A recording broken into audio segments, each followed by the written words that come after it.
¿Qué tal? ¿Cómo están? Lo que vamos a ver el día de hoy es el trabajo con la información del Cenami de los datos históricos. Como habrán visto en la descripción de este video, eh, ya se ha trabajado anteriormente en dos videos cómo se trabajaba la data histórica de Cenami como la presentaba anteriormente. ¿A qué nos referimos con esto? Antiguamente la forma de presentar los datos eran parecidas a lo que estamos viendo en el lado izquierdo de la pantalla, donde teníamos día, mes del año, una temperatura máxima, una mínima, y los datos de humedad relativa no eran directos. Se comparaba la temperatura seca con la bulbo húmeda en la misma hora. ¿Por qué? Porque la temperatura que tiene el bulbo húmedo nos permite, en función de la altitud y la velocidad del viento, determinar la cantidad de evaporación posible, la cual se da en función de la capacidad del aire para permitir la evaporación del agua. Obviamente, para que suceda la evaporación del agua tiene que tomar parte de la energía, y por lo tanto la humedad, la temperatura bulbohúmeda es, en el mejor de los casos, idéntica a la bulboseca, pero jamás mayor. Suele ser menor. En la medida en la cual la humedad relativa en un lugar sea bastante baja, la capacidad de evaporación va a ser alta, y por lo tanto la diferencia entre la temperatura bulboseca y la bulbohúmeda va a ser considerable. En principio eso. En la actualidad, bueno, lo que se presentaba hasta quizás hace algunos meses era la máxima, la mínima, la temperatura bulboseca y bulbohúmeda de esas 3 horas, la precipitación acumulada hasta esos momentos, y el viento en tanto en su dirección, que se mide con la veleta, y la velocidad en el anemómetro. Una información muy completa que permitía pues reconstruir tomando la temperatura máxima, que se podía aproximar para las 2 de la tarde, bueno, dependiendo obviamente de la progresión, ¿no?, que se podía ver acá, la temperatura mínima que se podía asumir para las 5 de la mañana, y entonces, tomando en cuenta de manera ficticia que esto era las 5 de la mañana, esto las 2 de la tarde, y estos datos de las 7, la 1 y las 7 de la noche, se podía reconstruir prácticamente el día entero, ¿no?, interpolando y concatenando un día con el otro. Lamentablemente, por alguna razón que no se habría a explicar, el Cenami sigue presentando la temperatura máxima y mínima. Ya no presenta los datos de temperatura bulboseca ni húmeda de las 3 horas, y de dato de viento los ha retirado, y solo nos da un dato de humedad relativa. Me preocupa un poco porque este dato de humedad relativa no es fácil correlacionarlo. Antiguamente, con la data que el Cenami presentaba, por ejemplo, esta fue para el año 2014, lamentablemente no tengo el 2017, si no podríamos corroborar la información que se presenta acá respecto a la que ahora presenta, digamos, la más antigua, que podría ser del 2017, ¿no? Y tenemos 2014. Solamente vamos a tomar algunos datos un poco para evaluarlo y ponerlo en consideración, ¿no?, y explicar algunos aspectos. Aquí vemos una humedad relativa de 73.4. Ayer la humedad relativa era muy complejo. Recomiendo ver previo a este video el que antiguamente se presentó para trabajar la información. Como les comenté, yo tengo varios años. No voy a compartirlos de momento porque estoy trabajando esa información, pero correlacionado a la humedad relativa bajo una serie de fórmulas. La de las 7, 1 y 7 de la noche era fácil de determinar, es directo. La máxima y la mínima era por interpolación y extrapolación, algo que no es usual, no se ve todos los días. Entonces habíamos generado un algoritmo. pero lamentablemente se han reemplazado todos estos datos por un solo dato, humedad relativa, y no es fácil corroborar, tratar de entenderlo por la siguiente razón que voy a mostrar en este video y en estas pantallazos. Recomiendo previo al entendimiento del gráfico ciclométrico, en general las estrategias de confort o el uso del gráfico ciclométrico, que vean en principio este es el cuaderno 14, Arquitectura y Ciudad del CIAC, que es el Centro de Investigación de Ciudad y bueno, el CIAC de la Católica, Centro de Investigación en Arquitectura y Ciudad. Y en el caso de este cuaderno, que lo plantea el arquitecto Martín Vicerrey, el doctor en arquitectura, presenta en las primeras páginas, bueno, no necesariamente las primeras, pero sí en un capítulo entero, la evaluación de cómo entender gráficos ciclométricos. Recomiendo también su lectura. Este libro lo pueden descargar de internet y es muy importante como una lectura previa a la que estoy mostrando. Bueno, entonces, ¿qué es lo que hemos encontrado? Miren, tenemos una máxima, una mínima, y ¿qué es lo que sucede, no? Podemos ver, digamos, este es un caso de la misma estación, ¿no? De que estoy mostrando. Digamos el día 1 de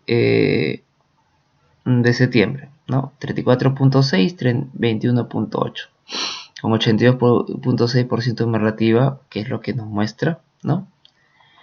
En ese caso, en enero, que se presentó más o menos un caso similar de máxima y mínima, bueno, habría que corroborar, siempre es relativo a la humedad. Veamos que la temperatura bulboseca y la bulhúmeda, bueno, ya aquí ya está trabajado, bulboseca, bulhúmeda, bulboseca, bulhúmeda, bulboseca, bulhúmeda. Finalmente, en este caso de 3.6 sale 95.11%, 32.8, 60.84% relativa, 26 y 89.31. Y aquí lo que tenemos en esa progresión es 23.6, 32.8 y 26, 7 de la mañana, 1 y 7 de la noche. Entonces vemos que hace esto, viene hasta acá y luego baja.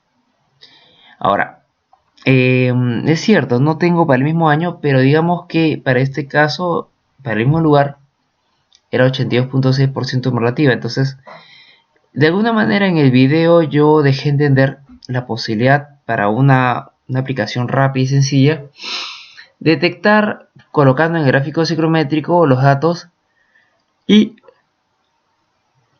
que con cierta prudencia se podía asumir la humedad absoluta. Estas son las líneas de humedad absoluta. Estas líneas son la humedad relativa. Eso lo van a ver en el cuaderno 14, que explica adecuadamente cómo se debe entender el gráfico ciclométrico. Como les digo, yo recomiendo su lectura, lo veo importante. Ven, estas son las humedades relativas.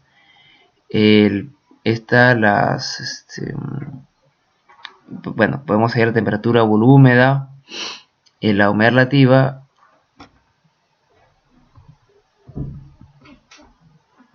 las temperaturas bulbosecas,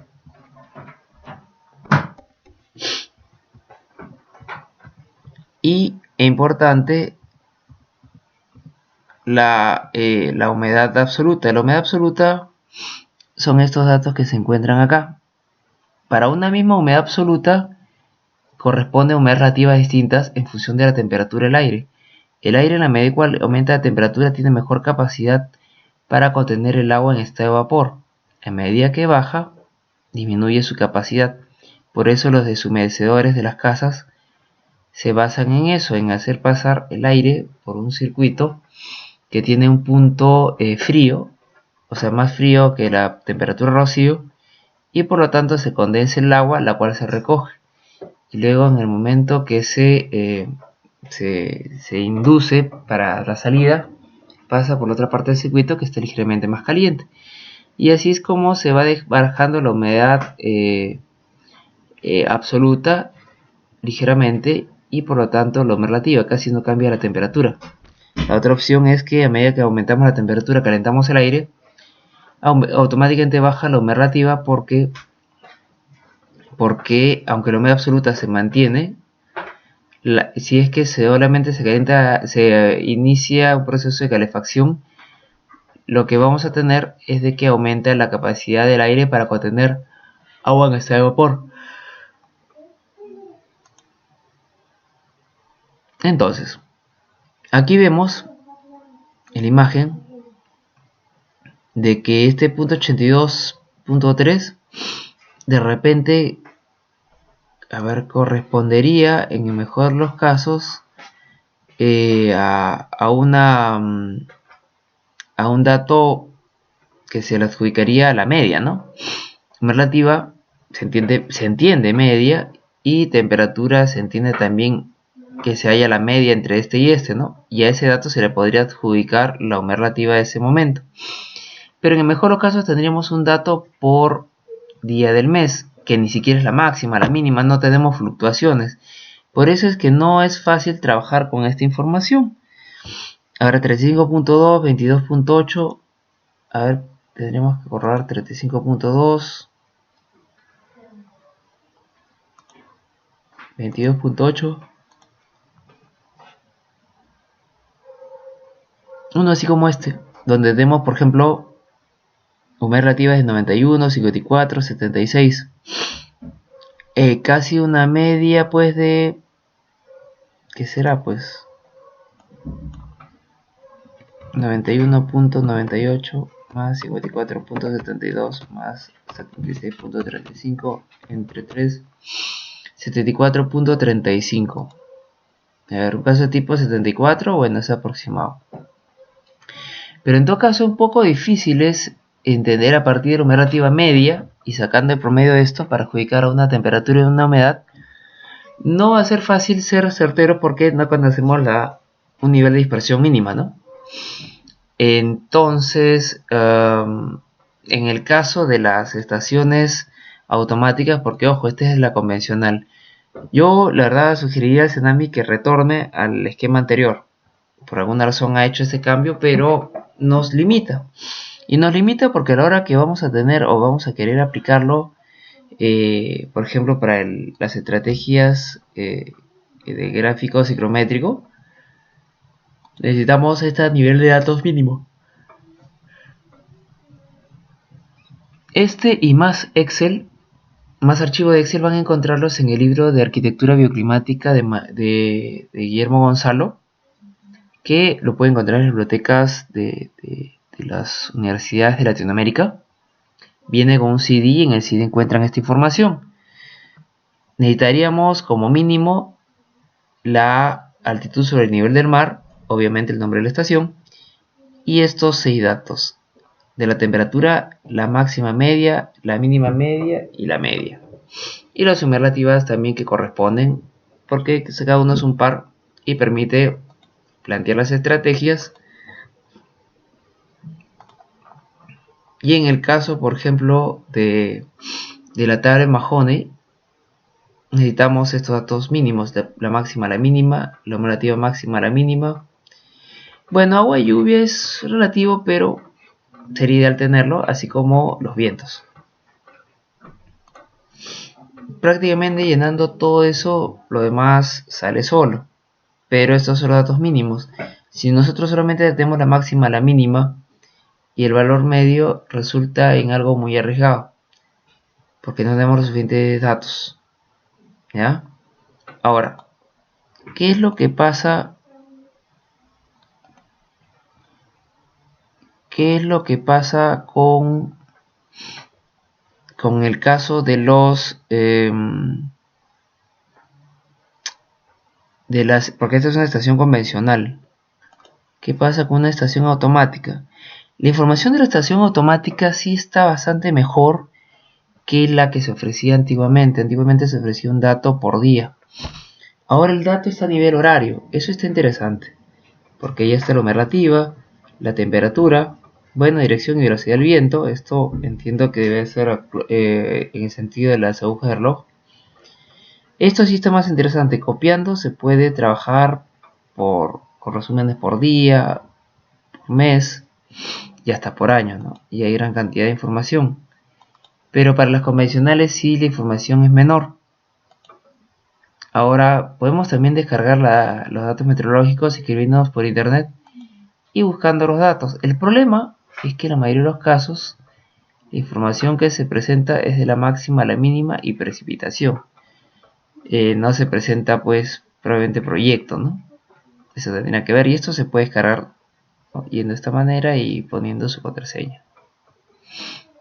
Pero el problema es que solamente te dan datos de temperatura durante muchos años, pero solamente datos de temperatura. ¿Ya? Entonces, ¿qué es lo que van a hacer para el tsunami de Perú respecto a las estaciones? En principio, de preferencia, tratar de trabajar con la información de la estación que ven de las estaciones automáticas. Y en el caso de las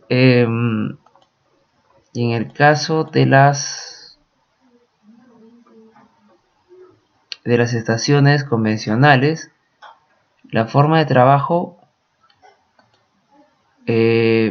será asumiendo que la temperatura media le corresponde a la humedad media y lanzamos una línea y solamente cogiendo los datos de temperatura simplemente subimos y hallamos hasta la humedad relativa. Trazamos una línea y con la máxima y la mínima en un lugar donde se corten tenemos las humedades relativas y con eso vamos a trabajar por el momento. El dato debe estar mensual con la posibilidad de poder llenar resúmenes de este tipo: máxima, temperatura máxima con relativa mínima, estos 6 datos por los 12 meses y con la posibilidad de poder llenar hasta, bueno, en caso humedad máxima, mínima, relativa máxima, mínima, y también tener la posibilidad de poder presentar todos estos datos de manera tabulada. Ya eso al principio se tiene que conseguir. En el caso de las estaciones que están a nivel diario, podrían hacer también esquema de este tipo e ir resumiéndolo por día y su máxima, su mínima. Lo bueno es que ya tiene los datos de relativa y de temperaturas horarias al detalle, ¿no? Entonces eso puede ser bastante conveniente. Muchas gracias.